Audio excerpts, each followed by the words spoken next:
Jika kamu bisa menyembuhkan anak saya sampai bisa bicara, aku mau kau jadikan istrimu. Dengan nada tinggi dan penuh gengsi, Cynthia, seorang janda cantik yang kaya raya, menatap tajam pemuda di depannya. Kamu cuma pemuda desa, mana mungkin bisa menyembuhkan anak saya? Nada suaranya terdengar sombong, diikuti senyum sinis yang menusuk hati. Ia lalu menambahkan sambil tertawa kecil, kalau dalam 2 bulan kamu bisa membuat anak saya bicara, aku ikhlas jadi istrimu. Malam itu, kompleks perumahan elit di pinggiran kota tampak begitu sunyi, seolah waktu berhenti di antara gemerlap lampu taman yang lembut. Rumah-rumah megah berdiri berjejer bagai istana, namun di balik kemewahan itu, ada satu rumah besar yang menyimpan kisah sepi. Rumah milik Cynthia, seorang janda kaya berusia 35 tahun. Dari luar, rumahnya terlihat hidup. Taman rapi, lampu indah, mobil mahal di garasi.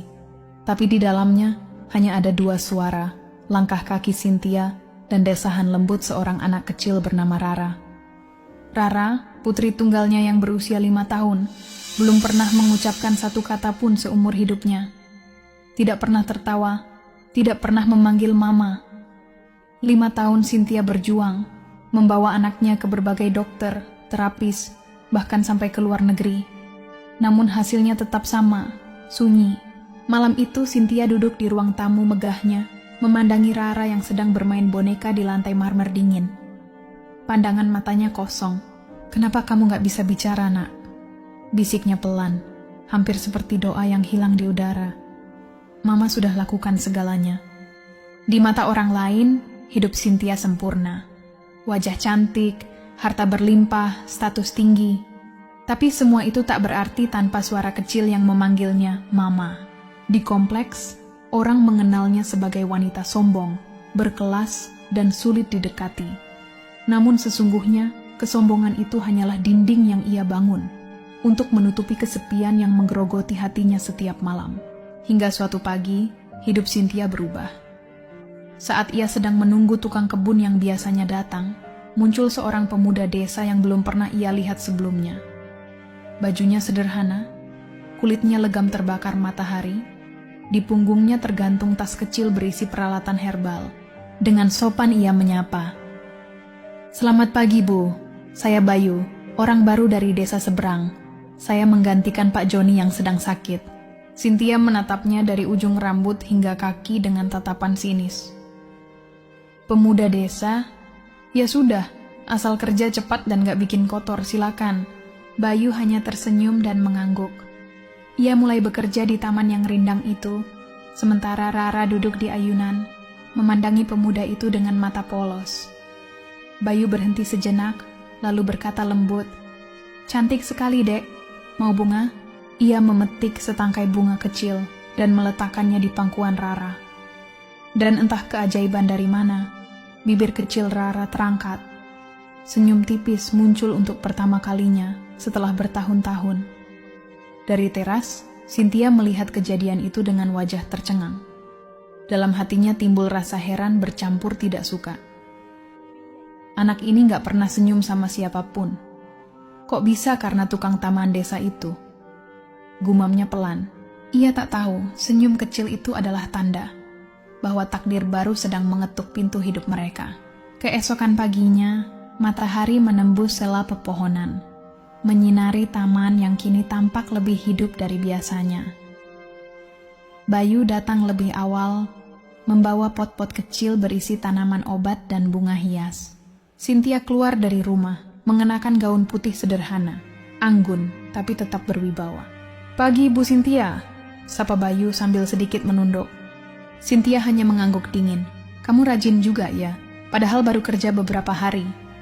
Bayu menjawab tenang. "Kalau pekerjaan dilakukan dengan niat baik, hasilnya pun akan baik, Bu." Cynthia terdiam sesaat. Ada ketenangan dalam cara bicaranya, tak terburu, tapi penuh keyakinan. Namun gengsinya menahan untuk menanggapinya dengan hangat. Banyak bicara juga kamu," ujarnya sinis. Bayu tersenyum tipis. "Maaf, Bu.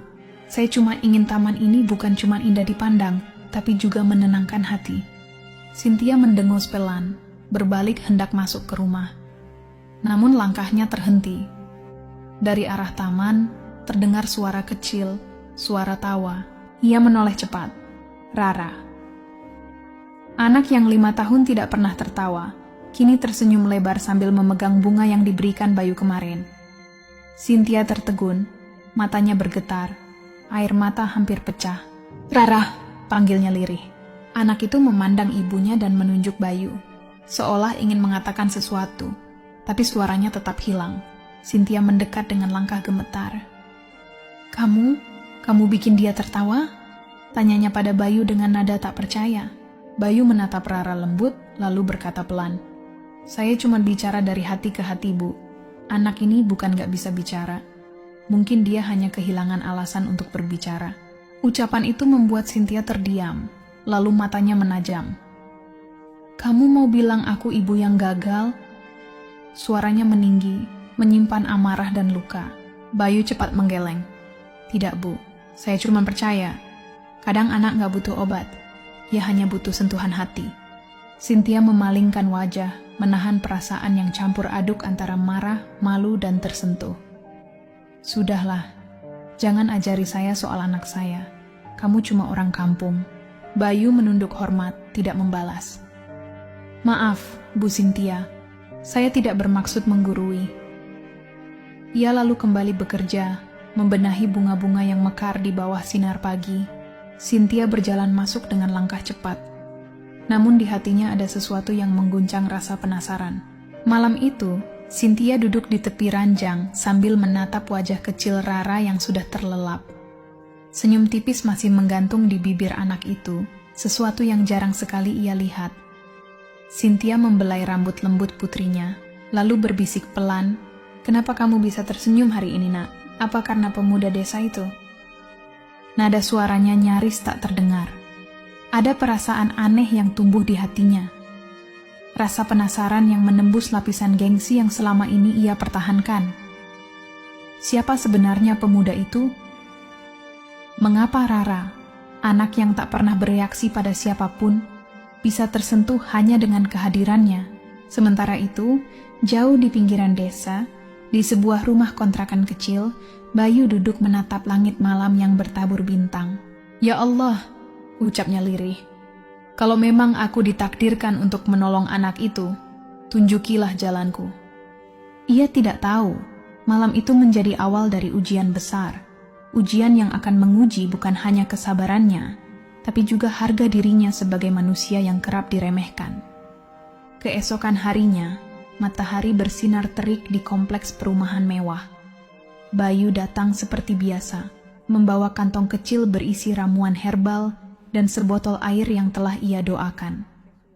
Ia berniat mencoba terapi sederhana agar Rara mulai merespons suara di sekitarnya. Namun kali ini Cynthia sudah menunggunya di teras. Wajahnya dingin, bibirnya melengkung sinis. "Bayu ya," katanya dengan nada tajam. "Saya dengar kamu ini dukun kampung yang suka ngaku-ngaku bisa nyembuhin orang." Bayu tetap tenang. "Saya bukan dukun, Bu. Saya hanya belajar sedikit tentang pengobatan alami. Semua kesembuhan tetap datang dari Tuhan." Cynthia tertawa kecil. Suaranya terdengar tajam dan penuh ejekan. "Tuhan? Kalau Tuhan mau, anak saya pasti sudah sembuh dari dulu. Saya sudah bawa dia ke dokter, ke terapis, bahkan ke luar negeri. Semua gagal. Kamu pikir dengan daun-daunan dan air itu kamu bisa bikin dia bicara?" Rara yang duduk di taman menatap ibunya bingung, belum mengerti arti pertengkaran itu. Bayu hanya menunduk, menahan diri, sementara matanya memancarkan keteguhan yang membuat Cynthia semakin jengkel. "Sudah, jangan pura-pura bijak," bentak Cynthia lagi. "Kamu cuma pemuda desa. Kamu bahkan gak pantas berdiri di taman rumah saya. Cuma karena anak saya tersenyum sekali, bukan berarti kamu bisa apa-apa." Suasana menegang. Para asisten rumah tangga yang melihat dari kejauhan menahan napas, takut tapi penasaran. Bayu mengangkat wajahnya perlahan, menatap Cynthia dengan tenang. "Saya tidak bermaksud melewati batas, Bu. Saya hanya ingin membantu. Tapi kalau Ibu keberatan, saya bisa pergi sekarang juga." Cynthia menatapnya tajam, namun di balik sorot matanya ada gejolak yang tak ia pahami. Ia benci ketenangan Bayu, benci karena pemuda itu tidak mudah terpancing oleh amarahnya. Ia ingin menguji batas kesabarannya. "Baik," katanya akhirnya dengan nada menantang. "Kalau kamu yakin dengan omonganmu, aku kasih waktu 2 bulan. 2 bulan untuk buktikan bahwa kamu bisa membuat anakku bicara. Kalau gagal, jangan pernah injakkan kaki di kompleks ini lagi." Bayu tetap tenang. "Dan kalau saya berhasil?" tanyanya pelan. "Apa yang akan ibu lakukan?" Cynthia tersenyum sinis, menegakkan dagu dengan sombong. "Kalau kamu bisa nyembuhin anak saya dalam 2 bulan, saya ikhlas jadi istri kamu. Tapi itu mustahil. Kamu cuma pemuda desa. Mana mungkin bisa menyembuhkan sesuatu yang dokter pun gak sanggup." Suara Cynthia bergema di halaman rumah. Para pekerja menatap dengan mata lebar. Tapi Bayu hanya menunduk sebentar, lalu tersenyum lembut. "Saya tidak tertarik dengan janji seperti itu, Bu Cynthia. Saya hanya ingin berusaha. Tapi ada satu hal yang saya minta." Cynthia mengerutkan kening. "Apa itu?" "Hargailah orang lain, sekecil apapun mereka. Karena kadang, keajaiban datang dari tempat yang paling ibu remehkan." Cynthia terdiam. Kata-kata itu seperti menampar hatinya, tapi ia terlalu angkuh untuk mengakuinya. "Baiklah," katanya dingin. "Buktikan kalau kamu bukan cuma omong besar." Bayu mengangguk dan mulai bekerja di taman. Cynthia berbalik masuk ke rumahnya, tapi langkahnya terasa berat. Di dalam dadanya, ada sesuatu yang berubah. Rasa marah, penasaran, dan takut yang bercampur jadi satu. Ia tidak tahu. 2 bulan ke depan akan menjadi perjalanan yang menguji bukan hanya keyakinan Bayu, tapi juga kesombongan dirinya sendiri. Sejak hari itu, suasana di rumah besar itu berubah. Setiap pagi, Bayu datang dengan langkah tenang, membawa ramuan herbal, air doa, dan ketulusan di dadanya. Cynthia tetap menyambutnya dengan tatapan dingin, seolah ingin membuktikan bahwa ia tetap di atas. 2 bulan, ujar Cynthia suatu pagi sambil melihat jam tangannya. "Kau cuma punya 2 bulan untuk buktikan kata-katamu bukan omong kosong." Bayu tersenyum tenang. "Saya tidak mengejar waktu, Bu. Saya hanya berusaha dengan doa." Cynthia tertawa kecil, sinis. "Doa? Kamu pikir doa bisa menggantikan terapi medis dan teknologi? Dunia ini nggak sesederhana itu, Bayu." "Saya tahu, Bu," jawab Bayu lembut. "Tapi kadang, yang sederhana justru lebih menyentuh hati manusia." Cynthia terdiam sesaat, lalu mendengus. "Kita lihat nanti. Jangan harap aku percaya hanya karena kau pandai bicara." Bayu memulai terapinya dengan sederhana. Ia mengajak Rara duduk di bawah pohon Kamboja yang rindang, menyiapkan semangkuk air putih yang telah ia doakan, lalu meneteskan sedikit di bibir Rara. "Air ini bukan sihir, Dek," katanya lembut. "Ini cuma doa dari hati yang tulus. Coba dengarkan suara burung itu." Rara menatap langit. Seekor burung kecil berkicau di dahan. Suara itu lembut dan indah. Bayu tersenyum, menatapnya penuh harap. "Suara itu indah kan? Coba rasakan di dadamu dan ucapkan dalam hatimu." Burung kecil disangkar bergetar pelan, seolah ikut menatap ke arah Rara yang kini duduk di kursi taman. Bayu berdiri di hadapannya, wajahnya lembut, sabar, dan penuh harap. Untuk sesaat, dunia di sekitar mereka seakan berhenti. Rara menatap pemuda itu lama, lalu mengangguk pelan. Tak ada suara keluar dari bibirnya, tapi gerakannya mulai berubah. Seolah ada sesuatu yang ingin ia ucapkan. Dari balik jendela kaca besar, Cynthia memperhatikan dengan ekspresi yang sulit dijelaskan, antara kagum, bingung, dan tak percaya. Anak itu diam, tapi pemuda itu seperti berbicara langsung pada jiwanya. Gumamnya pelan, kemudian mendengus. Buang waktu. Hari demi hari berlalu. Namun, Bayu tak pernah absen. Setiap pagi ia datang membawa ramuan dari akar dan bunga. Kadang sore hari ia datang hanya untuk menemani Rara berjalan di taman.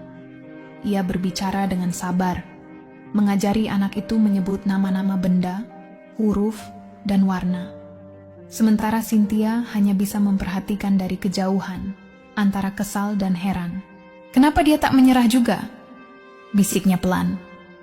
Aku sudah hina dia berkali-kali, tapi dia tetap datang dengan wajah tenang itu. Malam itu, Cynthia nyaris terjatuh dari kursinya ketika mendengar suara samar. Ia menatap Rara yang sedang tertidur. Rara, apa kamu barusan bicara? Tanyanya dengan nada panik.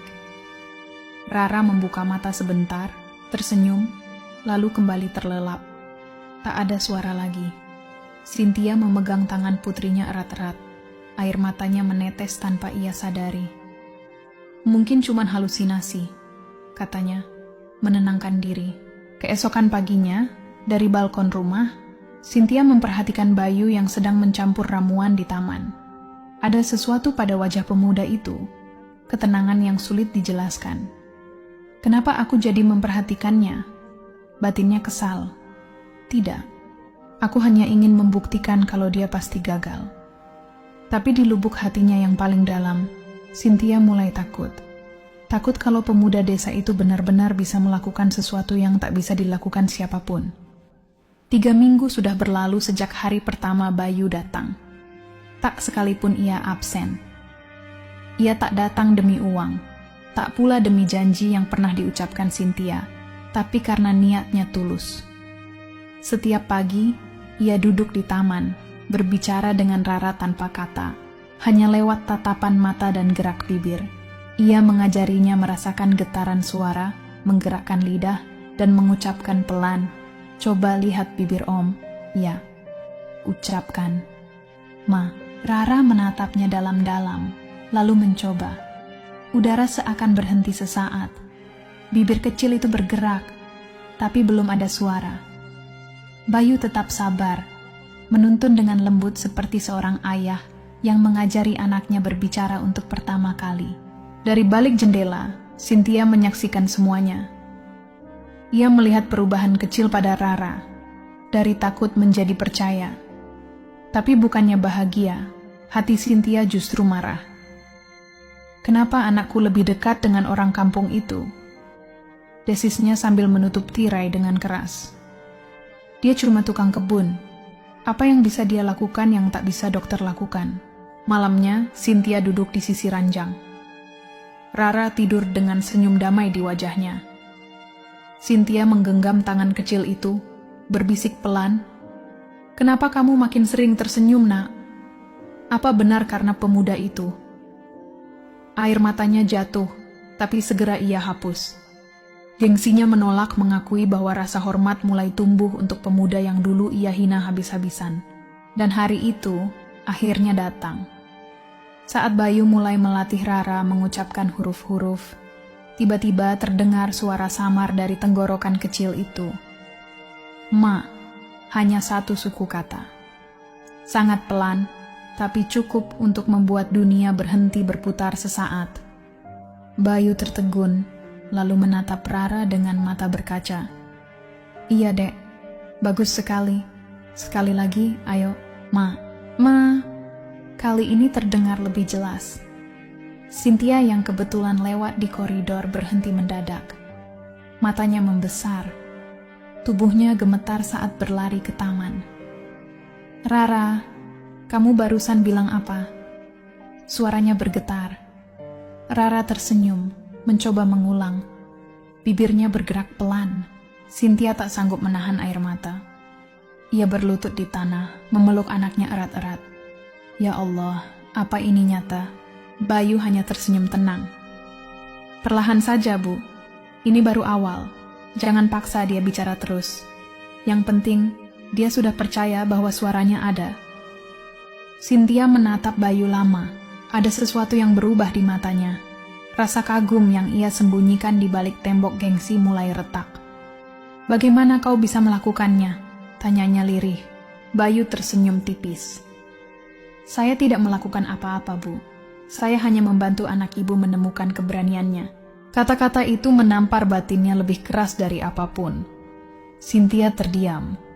Bayu berpamitan, melangkah pergi dengan langkah pelan dan tenang. Malam itu Cynthia tak bisa tidur. Suara Ma yang keluar dari bibir Rara terus terngiang di telinganya. Ia menatap foto mendiang suaminya di meja, lalu berbisik, Mungkin pemuda itu bukan orang biasa. Namun gengsi masih menahannya untuk percaya sepenuhnya. Tidak, ini pasti kebetulan, katanya menolak. Tapi jauh di dalam hatinya, Cynthia tahu. Keajaiban itu baru saja dimulai. Hari-hari berikutnya berjalan dengan nuansa yang berbeda. Cynthia, wanita yang dulu menatap rendah pemuda desa bernama Bayu, kini tak lagi bersuara setiap kali pria itu datang. Ia tak melarang, tak mengejek, tapi juga belum berani mengakui bahwa dalam hatinya perlahan tumbuh kepercayaan. Rara pun tampak jauh lebih ceria. Setiap kali Bayu muncul di gerbang, anak kecil itu langsung berlari menuju taman dengan mata berbinar, menanti sesi terapi yang selalu dibalut permainan sederhana. Kadang Bayu membawa daun-daunan, mengajaknya menebak bentuk. Kadang menunjuk bunga atau langit, lalu mengucap perlahan, "Ini bunga." Rara mengikuti pelan, Bu. Bayu tersenyum hangat. "Bagus sekali, Dek. Sekarang coba bilang, Mama." Dan kali ini suara itu keluar lebih jelas. Mak. Bayu menahan haru, sementara dari balik jendela, Cynthia menutup mulutnya sendiri, berusaha menahan tangis yang tiba-tiba mengalir. Anaknya benar-benar mulai bicara. Sore itu Cynthia akhirnya turun ke taman. Ia berlutut di belakang Rara yang sedang duduk di ayunan. "Sayang," bisiknya pelan. "Coba bilang ke Mama lagi, Nak." Rara menoleh dengan senyum polos. Mak. Air mata Cynthia pecah seketika. Ia memeluk anaknya erat sambil menangis terseduh. "Ya Allah, setelah 5 tahun aku dengar suara anakku lagi." Bayu berdiri tak jauh dari mereka, menunduk penuh syukur. Ia tak ingin mendapat pujian apapun. Tapi Cynthia menatapnya lama, kali ini bukan dengan kesombongan, melainkan rasa malu yang begitu dalam. Malamnya, Cynthia menatap cermin besar di kamarnya. Wajah cantik yang dulu ia banggakan kini tampak lesu, seolah kehilangan cahaya keangkuhan. "Kenapa aku begitu kejam padanya?" gumamnya lirih. "Dia menolong anakku tanpa pamrih, sementara aku menghina harga dirinya." Ia teringat ucapan lamanya, "Kamu cuma pemuda desa. Mana mungkin bisa menyembuhkan anak saya?" Kini kalimat itu menggema di kepalanya seperti cambuk yang menyakitkan. Keesokan paginya, Cynthia memutuskan menyambut Bayu dengan cara berbeda. Saat pemuda itu datang, ia menyuguhkan teh hangat dan berkata pelan, "Bayu, terima kasih sudah terus datang. Aku tahu aku sudah banyak salah." Bayu menatapnya sopan dan menjawab lembut, "Saya tidak menyimpan dendam, Bu. Saya hanya melakukan apa yang bisa saya lakukan." Cynthia menunduk. "Tapi, kenapa kamu mau repot menolong kami? Padahal aku..." Bayu menjawab tenang, "Karena setiap manusia layak ditolong, apalagi anak sekecil Rara.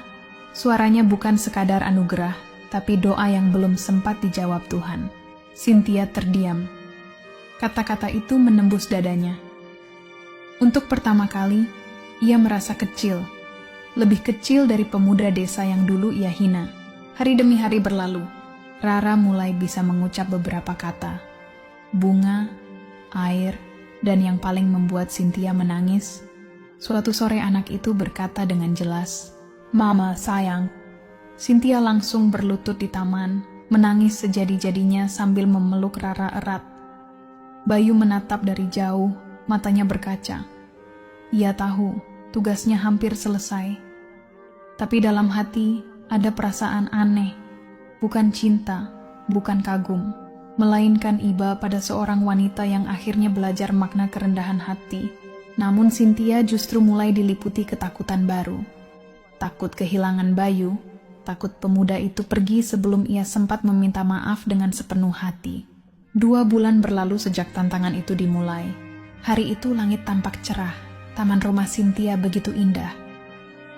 Bunga-bunga yang dulu layu kini bermekaran, seolah ikut merayakan perubahan besar di rumah itu. Bayu datang dengan senyum tenang, membawa sekeranjang buah dan ramuan herbal. Rara sudah menunggu di ayunan dengan wajah ceria. Cynthia memperhatikan dari teras, kali ini dengan tatapan hangat dan penuh hormat. Bayu duduk di depan Rara, tersenyum lembut. "Dek Rara, hari ini kita coba sesuatu yang baru, ya?" Rara mengangguk riang. Kalau kamu bisa bilang dengan jelas, nanti Om belikan permen banyak. Cynthia tersenyum kecil. Bayu terlihat seperti ayah bagi Rara. Sabar, lembut, penuh kasih. Bayu mulai perlahan mengucap kata sederhana. Mama. Rara menirukan. Mak. Bagus sekali, kata Bayu lembut. Sekarang coba bilang, Mama sayang. Rara menatap ibunya, lalu dengan semangat berkata, Mama sayang. Suara kecil itu begitu jernih. Cynthia terdiam. Matanya melebar. Air matanya langsung mengalir deras. Rara, kamu barusan bilang apa nak? Suaranya bergetar. Rara turun dari ayunan, berjalan mendekati ibunya, dan memeluk erat. Mama sayang. Ulangnya pelan tapi jelas. Cynthia langsung jatuh berlutut, menangis sejadi-jadinya sambil memeluk Rara erat di taman itu. Para pekerja rumah yang melihat dari kejauhan ikut meneteskan air mata. Selama 5 tahun rumah itu sunyi tanpa suara Rara. Dan kini, suara kecil itu kembali menggema, membawa haru, membawa keajaiban. Matahari sore perlahan tenggelam ketika Bayu berdiri tak jauh dari Cynthia dan Rara. Ia menunduk tenang, tak ingin jadi pusat perhatian. Namun tiba-tiba, suara Cynthia yang bergetar memanggilnya. Bayu, tolong kesini. Pemuda itu mendekat dengan langkah hati-hati. Di hadapannya, Cynthia berlutut sambil menatapnya penuh air mata. Kau benar-benar membuat anakku bicara. Kau tahu apa artinya ini bagiku? Suaranya gemetar di antara tangis. Bayu tersenyum lembut. Saya tidak membuat apa-apa, Bu. Semua karena izin Allah. Saya hanya perantara. Cynthia menggeleng, air matanya makin deras. Tapi aku sudah menghina kamu, merendahkanmu, menyebutmu tukang kampung. Aku bahkan menertawakan doamu.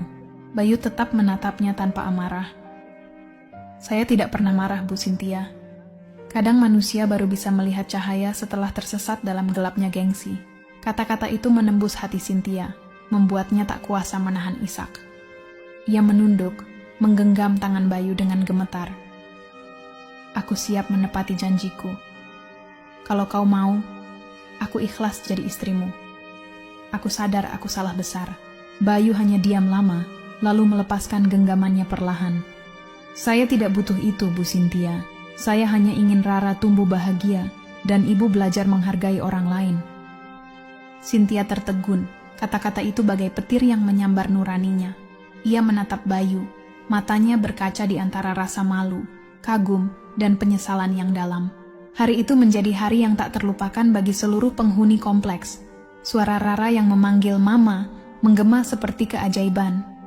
Warga mulai membicarakan Bayu, pemuda desa yang sederhana tapi berhati mulia. Namun bagi Cynthia, peristiwa itu bukan sekadar penyembuhan. Itu adalah pelajaran terbesar dalam hidupnya. Bahwa kesombongan hanya menutup hati dari kebaikan yang datang tanpa pamrih. Malam itu, Cynthia berdiri di balkon rumah, menatap bintang. Bayu, gumamnya lirih. Aku tidak tahu siapa sebenarnya kamu. Tapi lewat kamu, Tuhan mengajariku arti rendah hati. Suasana rumah mewah itu kini berubah. Tak ada tawa, tak ada musik, hanya hembusan angin yang menyentuh tirai di kamar luasnya. Cynthia duduk di tepi ranjang, menatap foto dirinya bersama Rara. Sudah seminggu sejak Bayu berhasil membuat Rara berbicara. Tapi sejak hari itu, pemuda itu tak pernah datang lagi. Ia sudah mencoba menghubunginya, namun nomornya tak aktif. Saat menanyakan pada warga desa, jawabannya hanya satu. Bayu orangnya nggak suka disanjung, Bu. Kalau tugasnya sudah selesai, dia pergi. Cynthia menunduk. Hatinya terasa diremas penyesalan.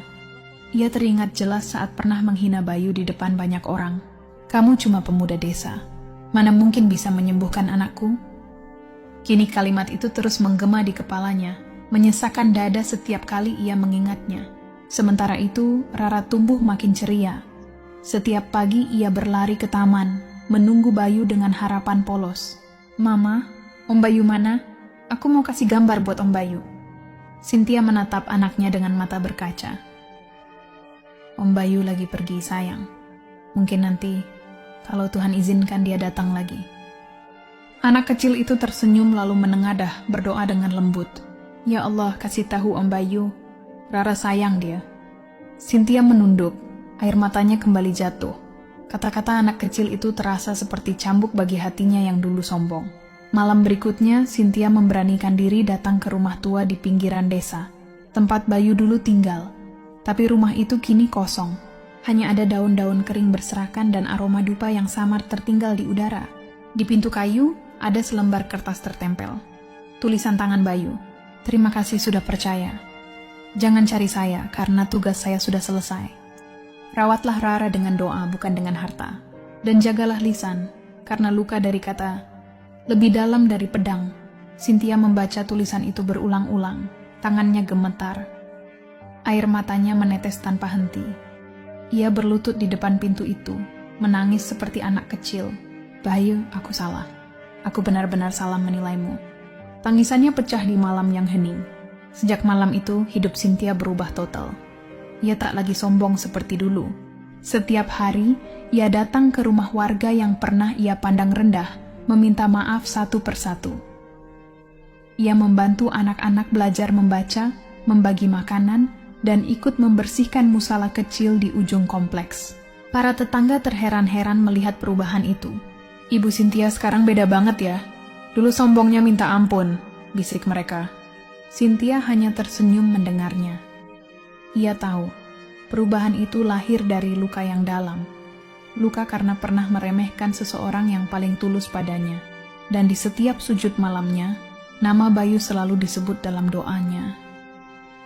Bukan sebagai cinta yang hilang, tapi sebagai cahaya yang pernah dikirim Tuhan untuk mengubah hatinya selamanya. Mentari sore perlahan tenggelam di balik bukit, menyisakan semburat jingga yang hangat di langit desa. Cynthia duduk di teras rumahnya bersama Rara, menikmati udara yang tenang. Di pangkuannya, Rara tengah sibuk menggambar. Beberapa menit kemudian, anak kecil itu menyerahkan kertasnya dengan senyum polos. "Ini Om Bayu sama kita, Ma," katanya riang. Cynthia menatap gambar itu. Sosok pria muda tersenyum di samping dua perempuan, satu kecil dan satu dewasa. Air matanya menetes tanpa bisa ditahan. "Terima kasih, Nak. Kalau suatu hari Om Bayu kembali, Mama ingin dia tahu kalau Mama sudah belajar menghargai orang lain," ucap Cynthia pelan. Angin sore berhembus lembut, membawa aroma tanah basah dan daun yang jatuh. Dalam hati, Cynthia merasa seolah ada seseorang yang sedang menatapnya dari kejauhan, dengan senyum damai dan penuh kasih. 2 bulan sudah berlalu sejak Cynthia menerima surat terakhir dari Bayu. Hidupnya kini benar-benar berubah. Rumah yang dulu tertutup dan sunyi kini sering dipenuhi tawa anak-anak desa. Ia tak lagi berdandan berlebihan, lebih sering memakai pakaian sederhana dan menghabiskan waktu bersama warga. Tapi di balik semua perubahan itu, Cynthia masih menyimpan satu hal. Rasa rindu yang tak bisa ia padamkan. Rindu pada sosok pemuda desa yang telah mengubah hidupnya tanpa meminta balasan apapun. Suatu pagi, saat Cynthia sedang menyapu halaman, seorang anak kecil datang sambil menuntun sepedanya. "Bu Cynthia, ini ada surat dari desa seberang. Katanya buat ibu," ucapnya. Cynthia mengerutkan kening, heran. Ia menerima amplop itu dengan tangan bergetar. Di pojok amplop ada tulisan tangan yang sangat ia kenal. Tulisan milik Bayu. Jantungnya berdetak cepat. Ia berlari masuk ke rumah, duduk di meja ruang tamu, lalu membuka amplop itu perlahan.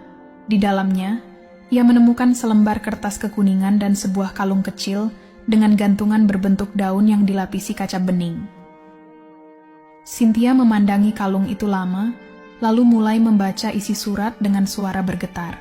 "Untuk Ibu Cynthia, jika surat ini sampai, artinya saya sudah pergi jauh. Jangan sedih, karena setiap langkah saya adalah doa untuk orang-orang yang pernah menghina saya, namun akhirnya mau belajar untuk berubah. Ibu, saya tidak pernah menyimpan dendam. Justru saya bersyukur pernah bertemu Ibu dan Rara. Lewat Ibu, saya belajar bahwa hati manusia bisa berubah. Seindah bunga yang dulu layu di taman rumah Ibu. Ketahuilah, kesembuhan Rara bukan karena saya, tapi karena doa Ibu yang tulus. Doa seorang ibu adalah mukjizat terbesar di dunia. Kalung kecil ini adalah simbol daun pertama yang jatuh di hari Rara bisa bicara. Tanda bahwa dari sesuatu yang gugur pun, Tuhan bisa menumbuhkan harapan baru. Tetaplah jadi orang baik, Nona Cynthia. Dunia ini tidak kekurangan orang pintar, tapi sangat kekurangan orang yang tahu cara menghargai sesama. Bayu, Cynthia menutup surat itu dengan tangan gemetar. Air matanya jatuh deras tanpa bisa ditahan. Ia memeluk surat itu erat-erat ke dada, menangis lama. Bukan karena kehilangan, tapi karena merasa telah disembuhkan. Bukan oleh manusia, tapi lewat ketulusan seseorang yang Tuhan kirim dalam hidupnya. Malam pun tiba. Cynthia duduk di teras rumah, menatap langit bertabur bintang. Di sampingnya, Rara duduk sambil memegang kalung kecil itu. "Mama, Om Bayu ada di mana sekarang?" tanyanya polos. Cynthia tersenyum, menatap langit yang luas.